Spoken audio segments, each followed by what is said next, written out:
Hello, I'm Mark with CSNTilt.com, and today we're learning the perspective tool. Alright, step 1, set your grid. The various options for the perspective grid allow us to define grid. We'll use the perspective grid tool to set the grid, like that.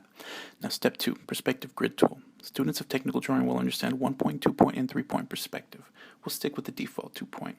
This is in the tools panel. Hovering the cursor will cause the tools label to appear.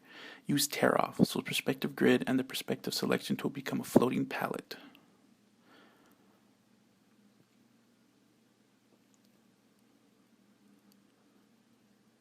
Just like that.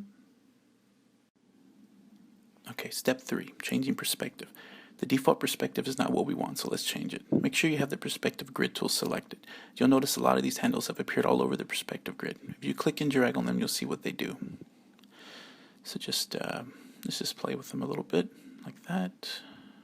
Kind of get the feel of what does what.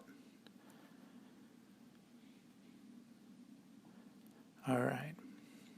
After you play with it for a bit. Alright, now the horizon line is the higher of the two lines with the diamonds at the end. See this right here? Move it upward.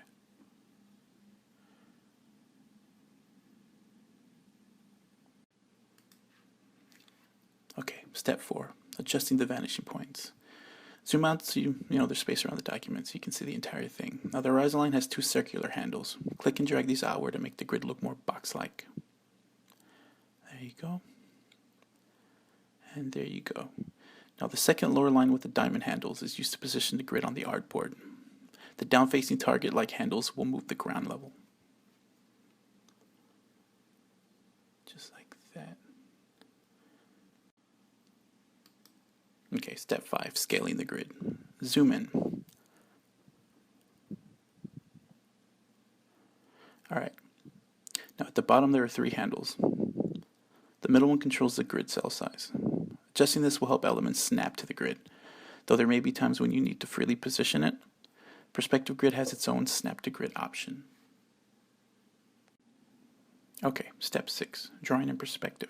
By default, in the upper right hand corner of my screen is an active plane widget. Alright, draw a rectangle, then select the perspective selection tool.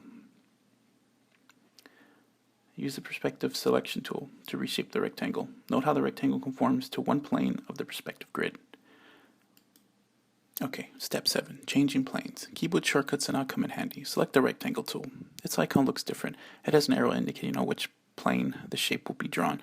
1 is left grid, 2 is horizontal grid, 3 is right grid, and 4 allows you to draw freely. Toggle through these options. Now draw a rectangle on the right, similar to the one you did on the left. Just like that. Make sure it snaps. Okay, looks good to me. Okay, step 8, plane moving. Switch on Smart Guides. Go to View, and then Smart Guides.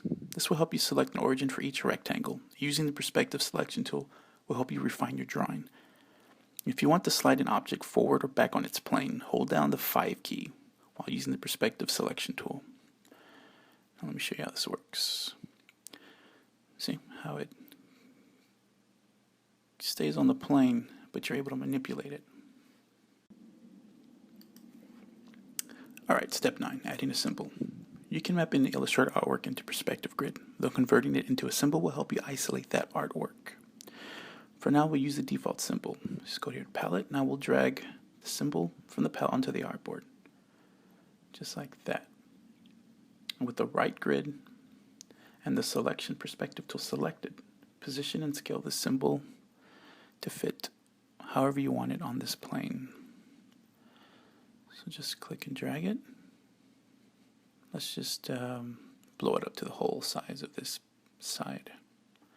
Okay. Takes a bit to get the hang of it, but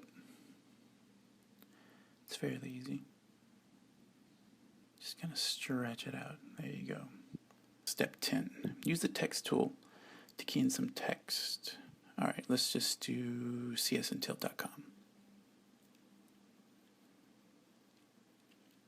Alright, now then use the perspective selection tool to conform it to the right of the grid.